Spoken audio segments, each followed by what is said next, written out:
ॐ श्री गणेशाय नमः। अथ श्री लक्ष्मीनारायणस्तोत्रम्। चक्रं विद्यावरघटगदा दर्पणं पद्मयुग्मं दोर्भिर्बिभ्रत्सुरुचिरतनुं मेघविद्युन्निभाभं गाढोत्कण्ठं विवशमनिशं पुण्डरीकाक्षलक्ष्म्योः एकीभूतं वपुरवतुवः पीतकौशेयकान्तं शङ्खचक्रगदापदमं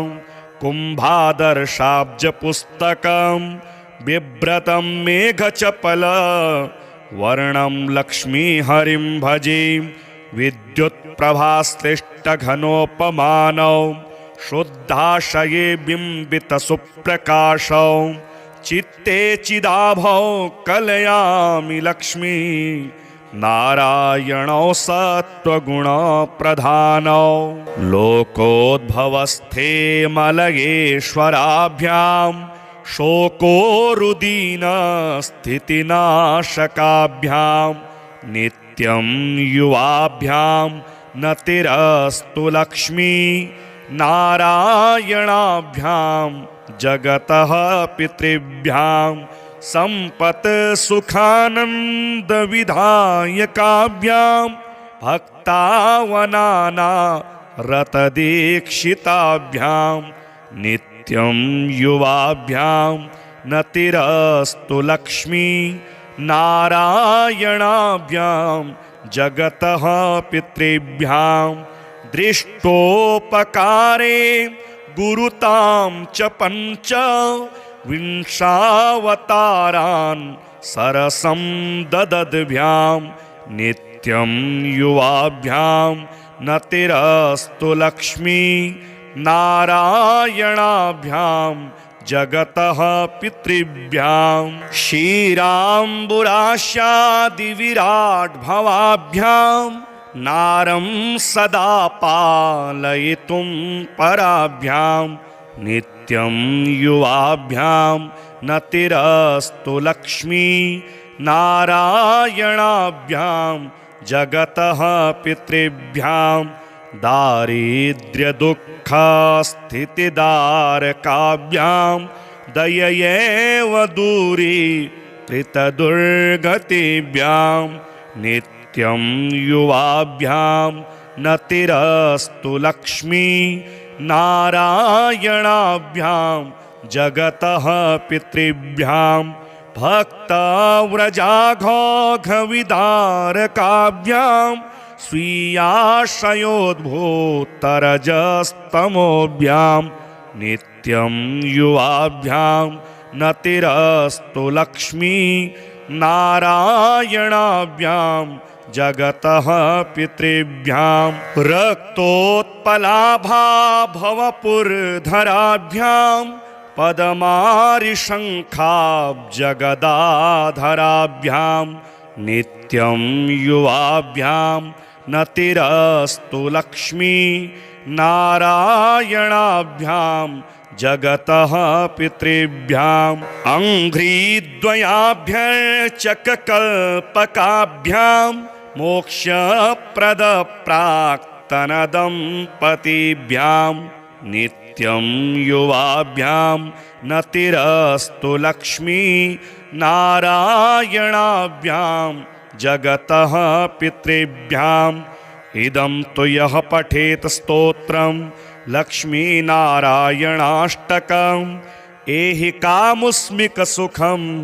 भुक्त्वा स लभतेऽमृतं। चक्रं विद्यावरघटगदा दर्पणं पद्मयुग्मं दोर्भिर्बिभ्रत्सुरुचिरतनुं मेघविद्युन्निभाभं गाढोत्कण्ठं विवशमनिशं पुण्डरीकाक्षलक्ष्म्योः एकीभूतं वपुरवतुवः पीतकौशेयकान्तं शङ्खचक्रगदापदमं कुम्भादर्शाब्जपुस्तकं बिभ्रतं मेघचपलवर्णं लक्ष्मीहरिं भजे। विद्युत्प्रभाश्लिष्टघनोपमानौ शुद्धाशये बिम्बितसुप्रकाशौ चित्ते चिदाभौ कलयामि लक्ष्मी नारायणौ सत्त्वगुणप्रधानौ लोकोद्भवस्थे मलयेश्वराभ्यां शोकोरुदीनस्थितिनाशकाभ्यां नित्यं युवाभ्यां नतिरस्तु लक्ष्मी नारायणाभ्यां जगतः पितृभ्यां सम्पत् सुखानन्दविधायकाभ्यां भक्तावनाना रतदीक्षिताभ्यां नित्यं युवाभ्यां नतिरस्तु लक्ष्मी नारायणाभ्यां जगतः पितृभ्यां दृष्टोपकारे गुरुतां च पञ्च विंशावतारान् सरसं ददद्भ्यां नित्यं युवाभ्यां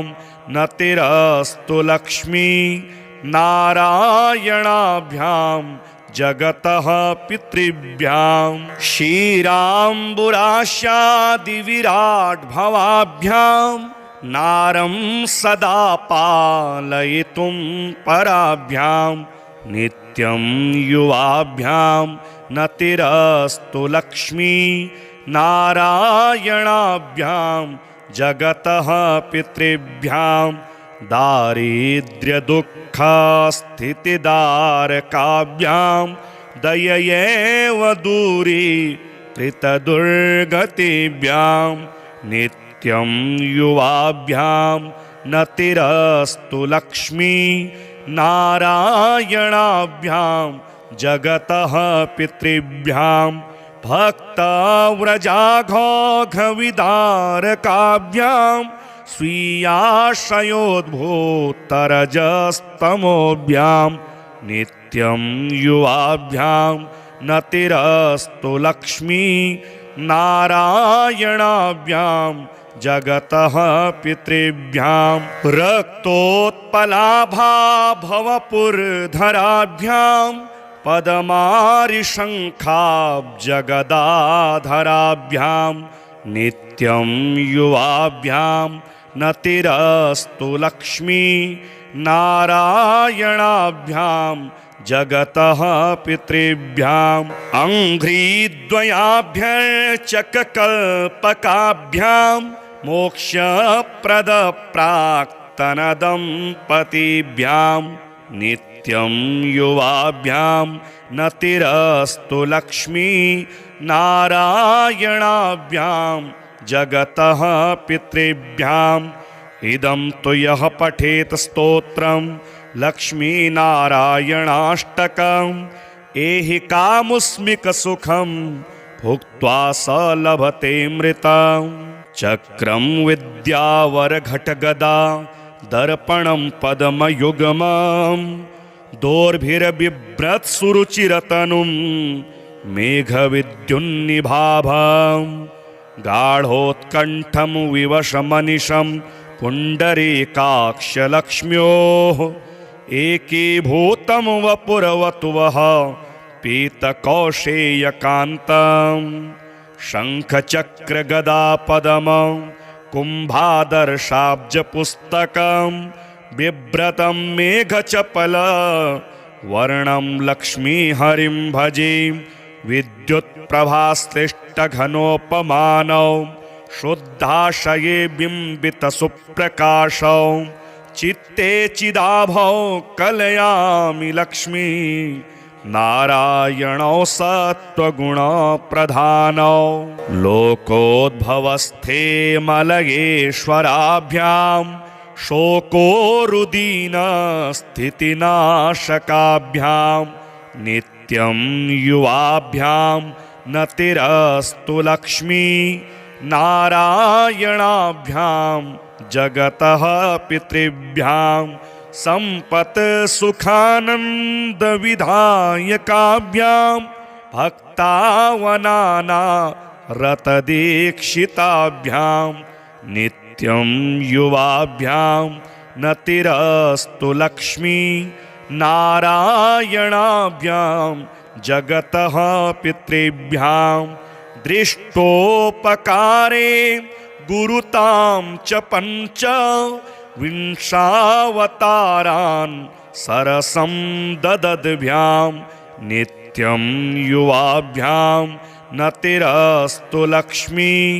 नारायणाभ्यां जगतः पितृभ्यां क्षीराम्बुराशादिविराट् भवाभ्यां नारं सदा पालयितुं पराभ्यां नित्यं युवाभ्यां नतिरस्तु लक्ष्मी नारायणाभ्यां जगतः पितृभ्यां दारिद्र्यदुःखस्थितिदारकाभ्यां दययैव दूरीकृतदुर्गतिभ्यां नित्यं युवाभ्यां नतिरस्तु लक्ष्मी नारायणाभ्यां जगतः पितृभ्यां भक्तव्रजाघोघविदारकाभ्यां स्वीयाशयोद्भूतरजस्तमोभ्यां नित्यं युवाभ्यां नतिरस्तु लक्ष्मी नारायणाभ्यां जगतः पितृभ्यां रक्तोत्पलाभा भवपुरधराभ्यां पद्मारिशङ्खाब्जगदाधराभ्यां नित्यं युवाभ्यां नतिरस्तु लक्ष्मी नारायणाभ्यां जगतः पितृभ्याम् अङ्घ्रिद्वयाभ्यर्चककल्पकाभ्यां मोक्षप्रदप्राक्तनदम्पतिभ्यां नित्यं युवाभ्यां नतिरस्तु लक्ष्मी नारायणाभ्यां जगतः पितृभ्याम् इदं तु यः पठेत स्तोत्रं लक्ष्मीनारायणाष्टकम्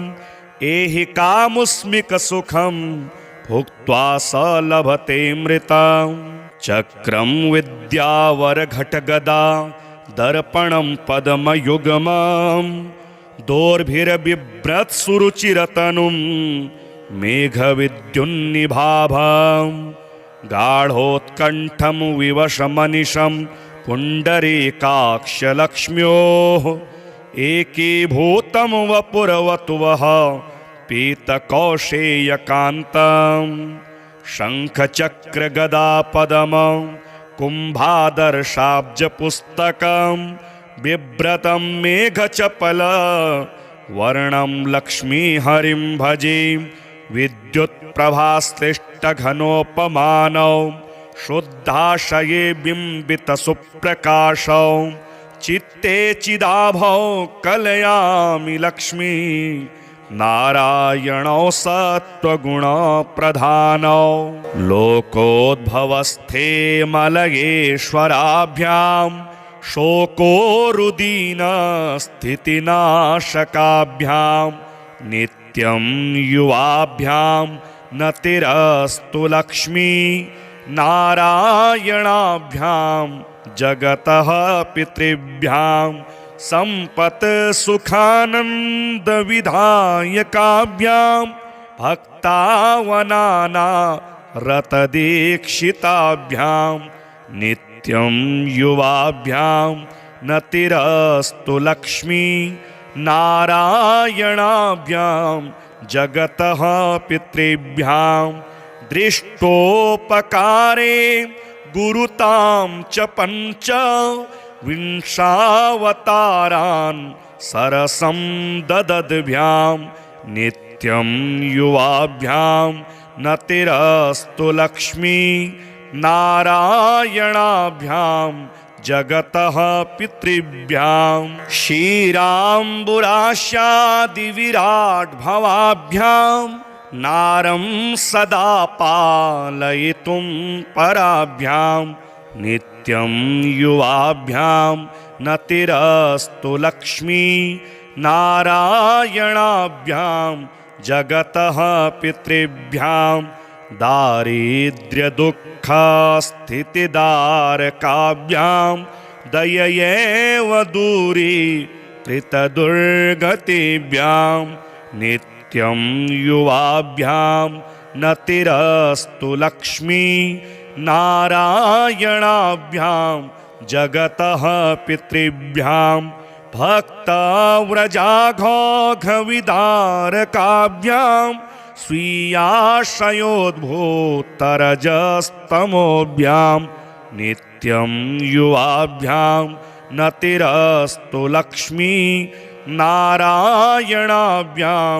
जगतः पितृभ्यां रक्तोत्पलाभा भवपुरधराभ्यां पद्मारिशङ्खाब्जगदाधराभ्यां नित्यं युवाभ्यां नतिरस्तु लक्ष्मी नारायणाभ्यां जगतः पितृभ्यां अङ्घ्रिद्वयाभ्यर्चककल्पकाभ्यां मोक्षप्रदप्राक्तनदम्पतिभ्यां नित्यं युवाभ्यां नतिरस्तु लक्ष्मी नारायणाभ्यां जगतः पितृभ्याम् इदं तु यः पठेत स्तोत्रं लक्ष्मीनारायणाष्टकम् एहि कामुस्मिकसुखं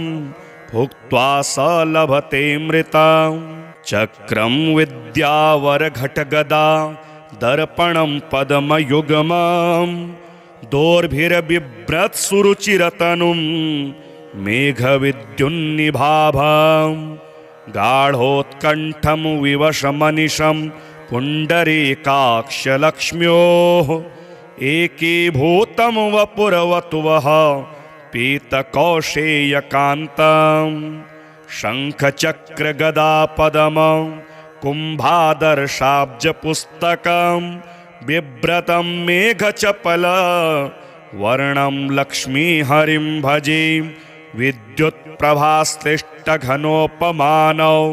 शुद्धाशये बिम्बितसुप्रकाशौ चित्ते चिदाभौ कलयामि लक्ष्मी नारायणौ सत्त्वगुणप्रधानौ लोकोद्भवस्थे मलयेश्वराभ्यां शोकोरुदीनस्थितिनाशकाभ्यां नित्यं युवाभ्यां नतिरस्तु लक्ष्मी नारायणाभ्यां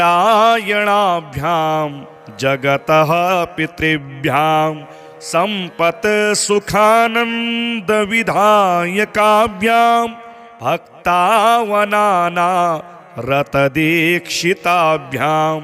नित्यं युवाभ्यां नतिरस्तु लक्ष्मी नारायणाभ्यां जगतः पितृभ्यां दृष्टोपकारे गुरुतां च पञ्च विंशावतारान् सरसं ददद्भ्यां नित्यं युवाभ्यां नतिरस्तु लक्ष्मी नारायणाभ्यां जगतः पितृभ्यां क्षीराम्बुराशादिविराट्भवाभ्यां नारं सदा पालयितुं पराभ्यां नित्यं युवाभ्यां नतिरस्तु लक्ष्मी नारायणाभ्यां जगतः पितृभ्यां दारिद्र्यदुःखस्थितिदारकाभ्यां दययैव दूरीकृतदुर्गतिभ्यां नित्यं युवाभ्यां नतिरस्तु लक्ष्मी नारायणाभ्यां जगतः पितृभ्यां भक्तव्रजाघोघविदारकाभ्यां स्वीयाश्रयोद्भूतरजस्तमोभ्यां नित्यं युवाभ्यां नतिरस्तु लक्ष्मी नारायणाभ्यां जगतः पितृभ्यां रक्तोत्पलाभा भवपुरधराभ्यां पद्मारिशङ्खाब्जगदाधराभ्यां नित्यं युवाभ्यां नतिरस्तु लक्ष्मी नारायणाभ्यां जगतः पितृभ्याम् अंघ्रिद्वयाभ्यर्चककल्पकाभ्यां मोक्षप्रदप्राक्तनदम्पतिभ्यां नित्यं युवाभ्यां नतिरस्तु लक्ष्मी नारायणाभ्यां जगतः पितृभ्याम् इदं तु यः पठेत स्तोत्रं लक्ष्मीनारायणाष्टकम् एहि कामुस्मिकसुखं भुक्त्वा स लभतेऽमृतं चक्रं विद्यावरघटगदा दर्पणं पद्मयुग्मं दोर्भिर्बिभ्रत्सुरुचिरतनुं मेघविद्युन्निभाभं गाढोत्कण्ठं विवशमनिशं पुण्डरीकाक्षलक्ष्म्योः एकीभूतं वपुरवतुवः पीतकौशेयकान्तं शङ्खचक्रगदापदमं कुम्भादर्शाब्जपुस्तकं बिभ्रतं मेघचपल वर्णं लक्ष्मीहरिं भजे विद्युत्प्रभाश्लिष्टघनोपमानौ शुद्धाशये बिम्बितसुप्रकाशौ चित्ते चिदाभौ कलयामि लक्ष्मी नारायणौ सत्त्वगुणप्रधानौ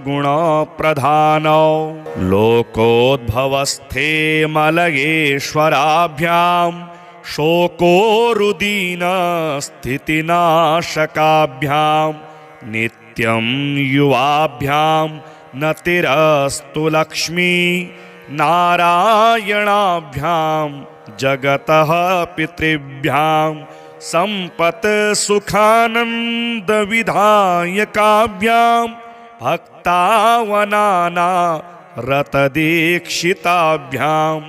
नित्यं युवाभ्यां नतिरस्तु लक्ष्मी नारायणाभ्यां जगतः पितृभ्यां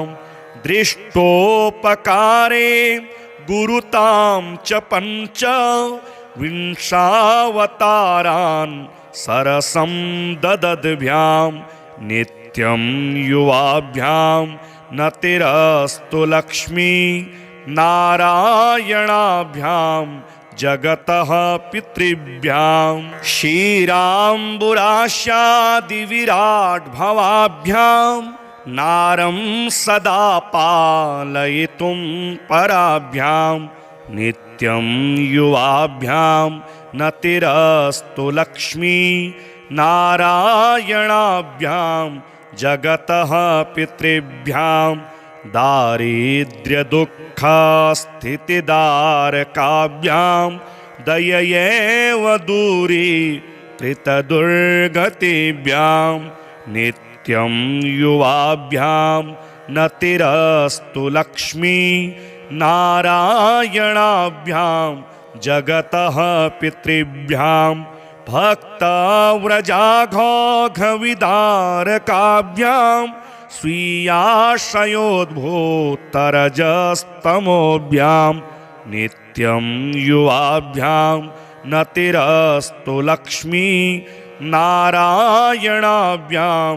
जगतः पितृभ्यां रक्तोत्पलाभा भवपुरधराभ्यां पद्मारिशङ्खाब्जगदाधराभ्यां नित्यं युवाभ्यां नतिरस्तु लक्ष्मी नारायणाभ्यां जगतः पितृभ्याम् अंघ्रिद्वयाभ्यर्चककल्पकाभ्यां मोक्षप्रदप्राक्तनदम्पतिभ्यां नित्यं युवाभ्यां नतिरस्तु लक्ष्मी नारायणाभ्यां जगतः पितृभ्याम् इदं तु यः पठेत स्तोत्रं लक्ष्मीनारायणाष्टकम् एहि कामुस्मिकसुखं भुक्त्वा स लभतेऽमृतम् चक्रं विद्यावरघटगदा दर्पणं पद्मयुग्मं दोर्भिर्बिभ्रत्सुरुचिरतनुं मेघविद्युन्निभाभम् गाढोत्कण्ठं विवशमनिशं पुण्डरीकाक्षलक्ष्म्योः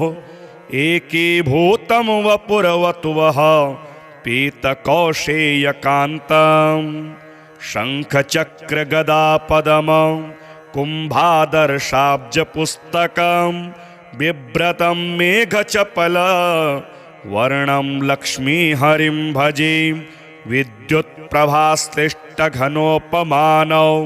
शुद्धाशये बिम्बितसुप्रकाशौ चित्ते चिदाभौ कलयामि लक्ष्मी नारायणौ सत्त्वगुणप्रधानौ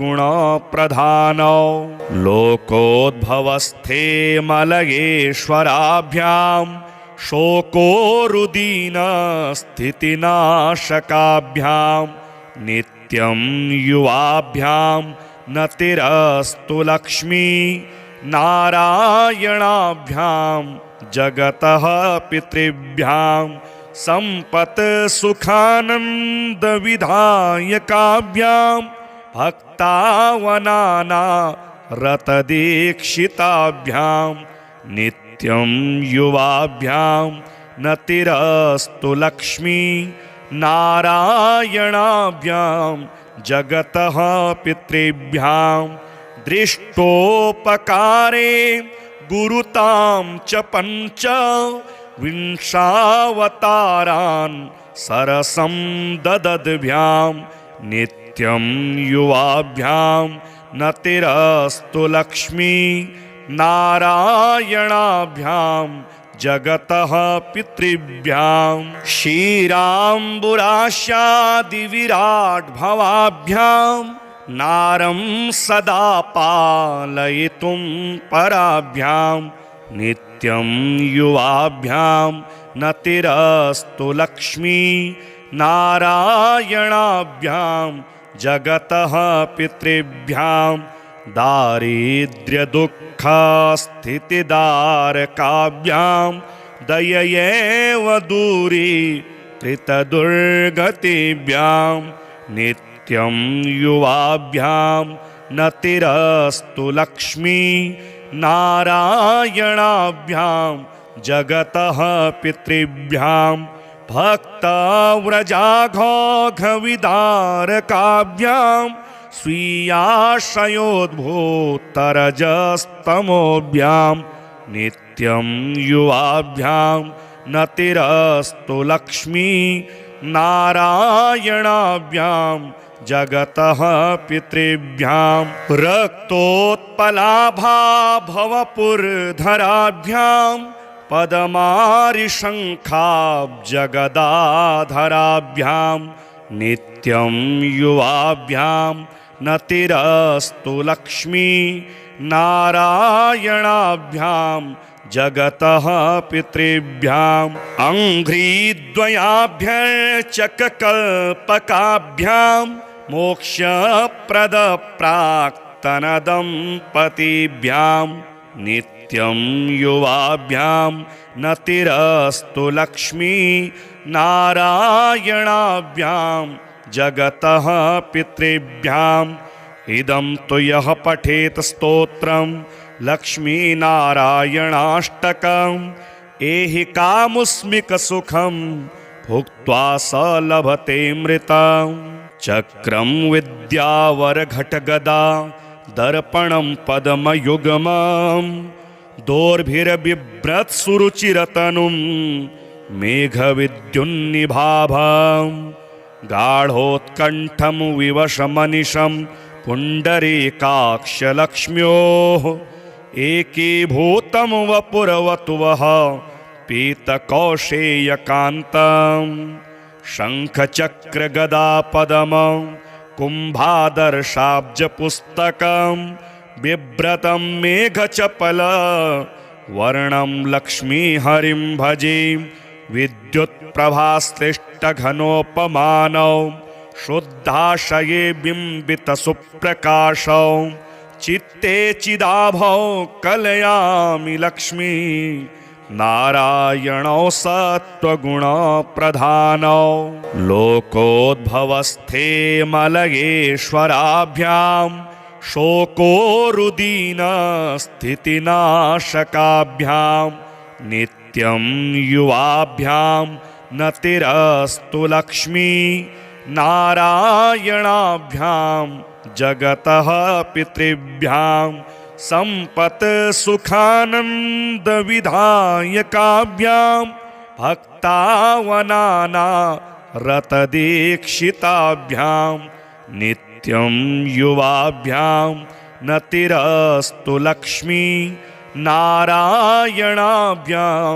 जगतः पितृभ्यां दृष्टोपकारे गुरुतां च पञ्च विंशावतारान् सरसं ददद्भ्यां नित्यं युवाभ्यां नतिरस्तु लक्ष्मी नारायणाभ्यां जगतः पितृभ्यां क्षीराम्बुराशादिविराट्भवाभ्यां नारं सदा पालयितुं पराभ्यां नित्यं युवाभ्यां नतिरस्तु लक्ष्मी नारायणाभ्यां जगतः पितृभ्यां दारिद्र्यदुःखस्थितिदारकाभ्यां दययैव दूरीकृतदुर्गतिभ्यां नित्यं युवाभ्यां नतिरस्तु लक्ष्मी नारायणाभ्यां जगतः पितृभ्यां भक्तव्रजाघोघविदारकाभ्यां स्वीयाशयोद्भूतरजस्तमोभ्यां नित्यं युवाभ्यां नतिरस्तु लक्ष्मी नारायणाभ्यां जगतः पितृभ्यां रक्तोत्पलाभा भवपुरधराभ्यां पद्मारिशङ्खाब्जगदाधराभ्यां नित्यं युवाभ्यां नतिरस्तु लक्ष्मी नारायणाभ्यां जगतः पितृभ्यां अङ्घ्रिद्वयाभ्यर्चककल्पकाभ्यां मोक्षप्रदप्राक्तनदम्पतिभ्यां नित्यं युवाभ्यां नतिरस्तु लक्ष्मी नारायणाभ्यां जगतः पितृभ्यां इदं तु यः पठेत स्तोत्रं लक्ष्मीनारायणाष्टकम्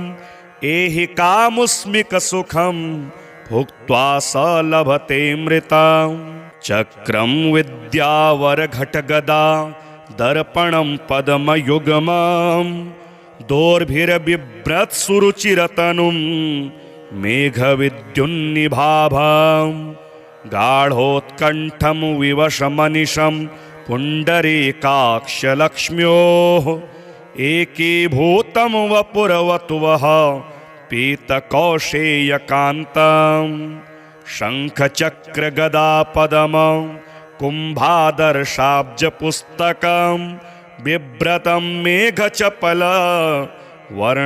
लक्ष्मीहरिं भजे विद्युत्प्रभाश्लिष्टघनोपमानौ शुद्धाशये बिम्बितसुप्रकाशौ चित्ते चिदाभौ कलयामि लक्ष्मी नारायणौ सत्त्वगुणप्रधानौ लोकोद्भवस्थे मलयेश्वराभ्यां शोकोरुदीनस्थितिनाशकाभ्यां नित्यं युवाभ्यां नतिरस्तु लक्ष्मी नारायणाभ्यां जगतः पितृभ्यां संपत् सुखानन्दविधायकाभ्यां भक्तावनाना रतदीक्षिताभ्यां नित्यं नित्यं युवाभ्यां नतिरस्तु लक्ष्मी नारायणाभ्यां जगतः पितृभ्यां दृष्टोपकारे गुरुतां च पञ्च विंशावतारान् सरसं ददद्भ्यां नित्यं युवाभ्यां नतिरस्तु लक्ष्मी नारायणाभ्यां जगतः पितृभ्यां क्षीराम्बुराशादिविराट्भवाभ्यां नारं सदा पालयितुं पराभ्यां नित्यं युवाभ्यां नतिरस्तु लक्ष्मी नारायणाभ्यां जगतः पितृभ्यां दारिद्र्यदुःखस्थितिदारकाभ्यां दययैव दूरीकृतदुर्गतिभ्यां नित्यं युवाभ्यां नतिरस्तु लक्ष्मी नारायणाभ्यां जगतः पितृभ्यां भक्तव्रजाघोघविदारकाभ्यां स्वीयाशयोद्भूतरजस्तमोभ्यां नित्यं युवाभ्यां नतिरस्तु लक्ष्मी नारायणाभ्यां जगतः पितृभ्यां रक्तोत्पलाभा भवपुरधराभ्यां पद्मारिशङ्खाब्जगदाधराभ्यां नित्यं युवाभ्यां नतिरस्तु लक्ष्मी नारायणाभ्यां जगतः पितृभ्यां अङ्घ्रिद्वयाभ्यर्चककल्पकाभ्यां मोक्षप्रदप्राक्तनदम्पतिभ्यां नित्यं युवाभ्यां नतिरस्तु लक्ष्मी नारायणाभ्यां जगतः पितृभ्यां इदं तु यः पठेत स्तोत्रं लक्ष्मीनारायणाष्टकम् एहि कामुस्मिकसुखं भुक्त्वा स लभतेऽमृतं चक्रं विद्यावरघटगदा दर्पणं पद्मयुग्मं दोर्भिर्बिभ्रत्सुरुचिरतनुं मेघविद्युन्निभाभं गाढोत्कण्ठं विवशमनिशं पुण्डरीकाक्षलक्ष्म्योः एकीभूतं वपुरवतुवः पीतकौशेयकान्तं शङ्खचक्रगदापदमं कुम्भादर्शाब्जपुस्तकं बिभ्रतं मेघचपल वर्णं लक्ष्मीहरिं भजे विद्युत्प्रभाश्लिष्टघनोपमानौ शुद्धाशये बिम्बितसुप्रकाशौ चित्ते चिदाभौ कलयामि लक्ष्मी नारायणौ सत्त्वगुणप्रधानौ लोकोद्भवस्थे मलयेश्वराभ्यां शोकोरुदीनस्थितिनाशकाभ्यां नित्यं युवाभ्यां नतिरस्तु लक्ष्मी नारायणाभ्यां जगतः पितृभ्यां सम्पत् सुखानन्दविधायकाभ्यां भक्तावनाना रतदीक्षिताभ्यां नित्यं युवाभ्यां नतिरस्तु लक्ष्मी नारायणाभ्यां जगतः पितृभ्यां दृष्टोपकारे गुरुतां च पञ्च विंशावतारान् सरसं ददद्भ्यां नित्यं युवाभ्यां नतिरस्तु लक्ष्मी नारायणाभ्यां जगतः पितृभ्यां क्षीराम्बुराशादिविराट्भवाभ्यां नारं सदा पालयितुं पराभ्यां नित्यं युवाभ्यां नतिरस्तु लक्ष्मी नारायणाभ्यां जगतः पितृभ्यां दारिद्र्यदुःखस्थितिदारकाभ्यां दययैव दूरीकृतदुर्गतिभ्यां नित्यं युवाभ्यां नतिरस्तु लक्ष्मी नारायणाभ्यां जगतः पितृभ्यां भक्तव्रजाघोघविदारकाभ्यां स्वीयाश्रयोद्भूतरजस्तमोभ्यां नित्यं युवाभ्यां नतिरस्तु लक्ष्मी नारायणाभ्यां जगतः पितृभ्यां रक्तोत्पलाभा भवपुरधराभ्यां पद्मारिशङ्खाब्जगदाधराभ्यां नित्यं युवाभ्यां नतिरस्तु लक्ष्मी नारायणाभ्यां जगतः पितृभ्याम् अङ्घ्रिद्वयाभ्यर्चककल्पकाभ्यां मोक्षप्रदप्राक्तनदम्पतिभ्यां नित्यं युवाभ्यां नतिरस्तु लक्ष्मी नारायणाभ्यां जगतः पितृभ्याम् इदं तु यः पठेत स्तोत्रं लक्ष्मीनारायणाष्टकम्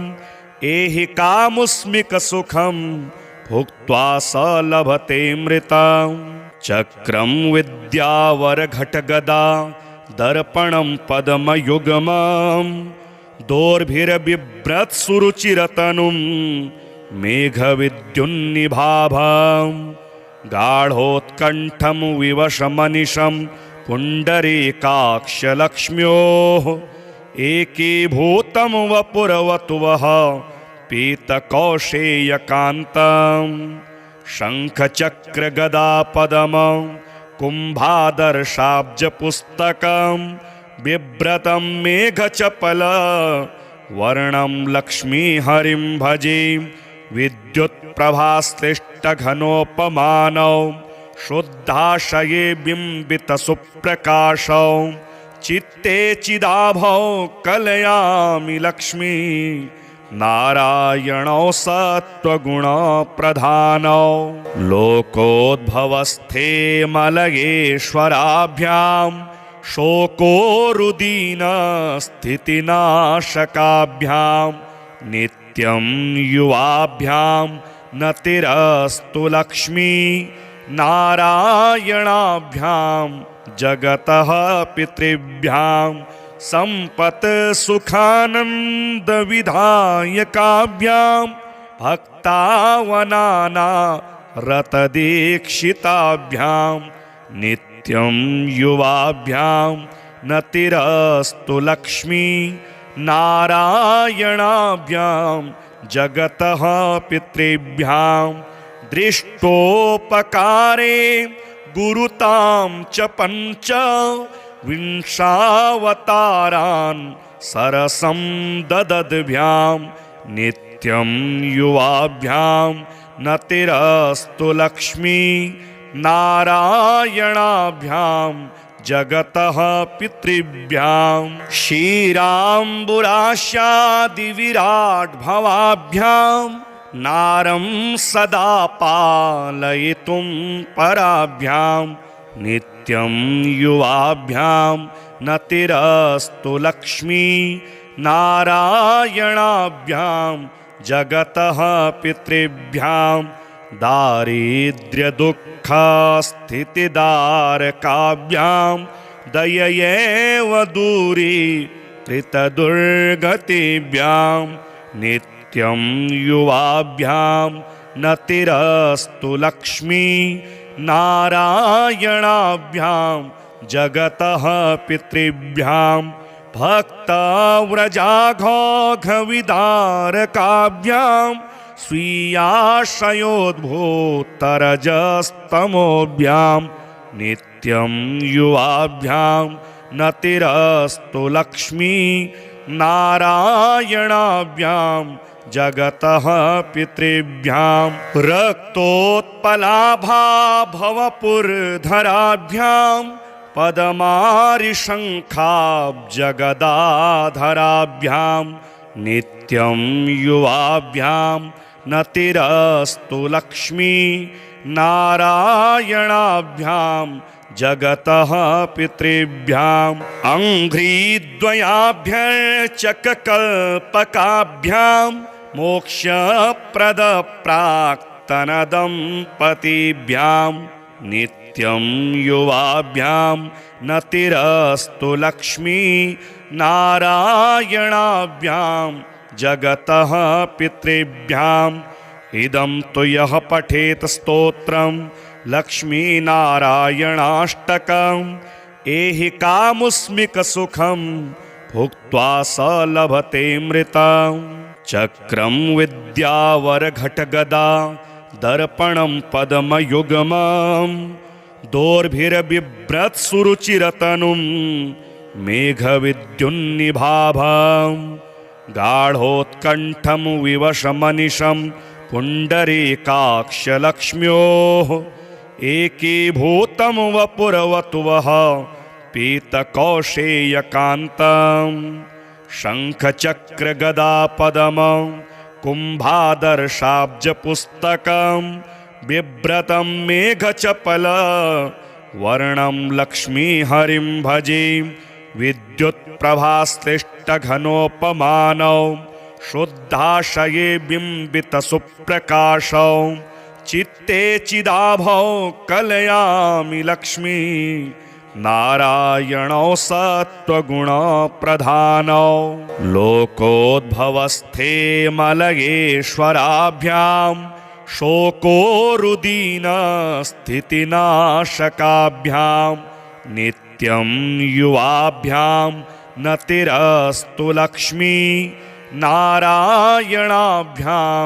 जगतः पितृभ्यां सम्पत् सुखानन्दविधायकाभ्यां भक्तावनाना रतदीक्षिताभ्यां नित्यं युवाभ्यां नतिरस्तु लक्ष्मी नारायणाभ्यां जगतः पितृभ्यां दृष्टोपकारे गुरुतां च पञ्च विंशावतारान् सरसं ददद्भ्यां नित्यं युवाभ्यां नतिरस्तु लक्ष्मी नारायणाभ्यां जगतः पितृभ्यां क्षीराम्बुरास्यादिविराट्भवाभ्यां नारं सदा पालयितुं पराभ्यां नित्यं युवाभ्यां नतिरस्तु लक्ष्मी नारायणाभ्यां जगतः पितृभ्यां दारिद्र्यदुःखस्थितिदारकाभ्यां दययैव दूरीकृतदुर्गतिभ्यां नित्यं युवाभ्यां नतिरस्तु लक्ष्मी नारायणाभ्यां जगतः पितृभ्यां भक्तव्रजाघोघविदारकाभ्यां स्वीयाशयोद्भूतरजस्तमोभ्यां नित्यं युवाभ्यां नतिरस्तु लक्ष्मी नारायणाभ्यां जगतः पितृभ्यां रक्तोत्पलाभा भवपुरधराभ्यां पद्मारिशङ्खाब्जगदाधराभ्यां नित्यं युवाभ्यां नतिरस्तु लक्ष्मी नारायणाभ्यां जगतः पितृभ्याम् अङ्घ्रिद्वयाभ्यर्चककल्पकाभ्यां मोक्षप्रदप्राक्तनदम्पतिभ्यां नित्यं युवाभ्यां नतिरस्तु लक्ष्मी नारायणाभ्यां जगतः पितृभ्याम् इदं तु यः पठेत स्तोत्रं लक्ष्मीनारायणाष्टकम् एहि कामुस्मिक सुखं भुक्त्वा स लभते मृतम्।